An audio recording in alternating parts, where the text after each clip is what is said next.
So you want to make a video, not a viral one, not a cinematic masterpiece, just a decent video that's watchable, strategic, and professional enough to feel trustworthy, and strong enough to make someone say, I want to work with that person. But what most people don't realize is that a decent video doesn't happen by accident. It's built on purpose with layers and thought, skill, and decision-making that essentially stack on top of one another to create a powerful piece of marketing material for your business. This is essentially how you as a business owner or somebody who has a physical product or service that they sell can show up on camera and create something that drives trust, gains attention, and ultimately brings people closer to buying. So here are the 8 steps that matter most when you're creating a video that actually gets results. Step 1, strategy. First things first, most people treat video like a to-do list item. I need to post something this week. That's what they say. But that's not a strategy, that's pressure, okay? And pressured content always underperforms. So before you press record to film the greatest video that you've ever filmed in your life, ask, who is this video for? What is the goal of this video? What stage of the buyer journey are my viewers in? Is it to introduce yourself? Is it to build trust? Is it to share a belief, answer an objection, move someone closer to a sale? Now, there isn't a right or wrong answer, but there needs to be an answer, okay? Because creating a video without a strategy is just noise. And in a world where everyone is posting, please, please, please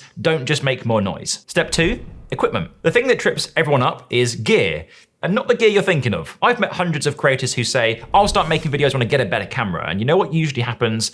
Nothing, okay? Because gear is a form of procrastination. Your iPhone can shoot in 4K. You can get clear, crisp audio from a 25-pound lapel mic. You do not need the latest and greatest Sony camera. But the key thing here is that visuals and audio still matter, because when someone's never met you before, your video is their first impression. Blurry, shaky, or echoey video doesn't say, I'm confident in my business. It says that I'm not quite ready, and that initial perception shift can actually be the difference between a click or a scroll. So use what you've got, but use it well, okay? Stabilize your footage, record next to a window for natural light, record somewhere quiet, and if you upgrade to something, make sure it's audio first. Step 3, structure. Even if you are charismatic, even if you are great on camera, if your video lacks structure, it just won't land. And that's because people buy into stories and not just random sentences that are strung together as you think of them for the first time as you've pressed that record button. From my extensive 15 years of experience making videos on the internet, the easiest structure that I've found is by using a framework called the PAS framework, which stands for problem, agitate, and solution. Start with the problem. What are they struggling with right now? Then agitate that problem, help your viewer to feel it clearly and show that you understand. And finally, offer the solution, your insights, your advice, and more importantly, your next step. The beauty of structure is that it gives your video and your message direction. It makes your video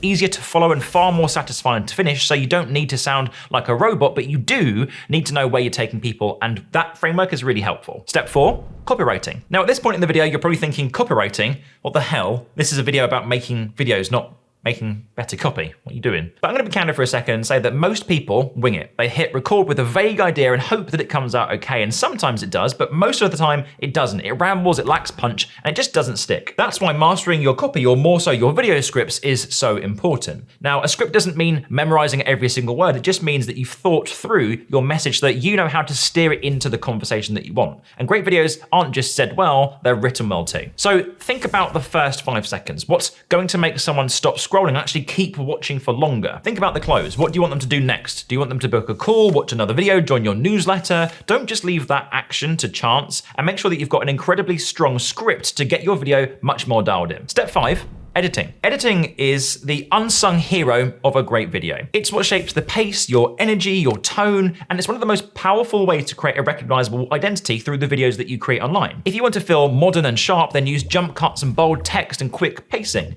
Do you want something that feels more premium and polished? Well, let your video breathe a bit more. Use slow zooms and overlays. Editing is your opportunity to reinforce how you want to be perceived online. But don't overdo it. Fancy effects won't save a weak delivery, so keep it clean, snappy, and focused. Cut the fluff, zoom in when it matters, add subtitles if you want to make your videos more accessible, and more importantly, watch your own videos back, because if you're bored, the chances are lots of other people will be too. Step 6, intentionality. Posting a video everywhere, whilst it might seem like the right thing to do, put it onto LinkedIn and TikTok and Instagram and YouTube and Snapchat, if that's still a thing, it actually does the opposite, and it makes it feel very disjointed. A good video is well placed, and that means adapting it for the platform. A 90-second video on LinkedIn might not need the same sort of setup as a 7-minute YouTube video. A casual behind-the-scenes story on Instagram might not land on your website's homepage, for example. Intentionality means thinking about your video's purpose, okay? Is it attracting? Is it nurturing? Is it trying to convert? Not every video needs to sell, but every video needs a role and a purpose. And that's really important, because when you know the role of your video and what it plays, you can start to measure its success a bit more properly. Step 7, distribution. Hitting publish on your video and sharing it into the big wide world is not the end of the process. I'd actually say it's probably 50% of the way through the entire puzzle. Now that you've created this bloody brilliant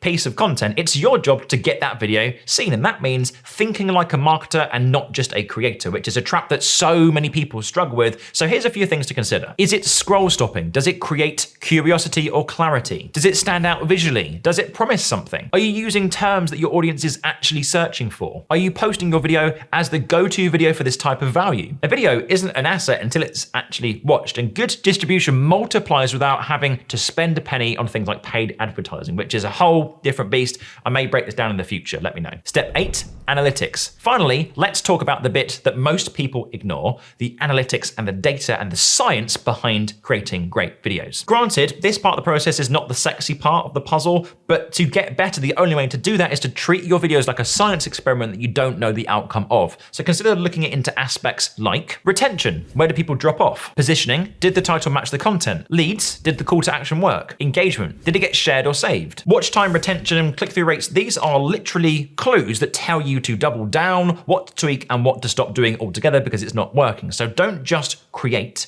iterate. That's how you move from a decent video to a really powerful one. You don't need to be amazing on camera, you don't need an entire production team, and you don't need to post every single day. You just need to create videos that are watchable, that are strategic and intentional. So do that consistently, and you'll build trust faster than most businesses ever will with dull blog posts and boring generic sales pages. The final thing that I'll just mention is that you've got to commit to this for a little while, okay? Creating videos that get really good results does just take time. And I would actually say that it's between 3 to 6 months before you start seeing any sort of real tangible results. So a bit of persistence and a bit of belief is really needed here. So if you're serious about creating better videos to grow your business without burning out, guessing, or giving up every time a video underperforms, that's exactly what you can do inside my community, the Content Club. To check it out for yourself, the link will be in the first line of the description. Go and explore it and have fun. But if you're not ready just yet to become a member, you can stick around for free and continue watching videos like this one, which will teach you how to make better videos, or you can click that subscribe button, join me here on the channel as I progress and teach you how to make better videos to market your business, sell your product and service, and live the life that you want. All right, so take it easy. I shall see you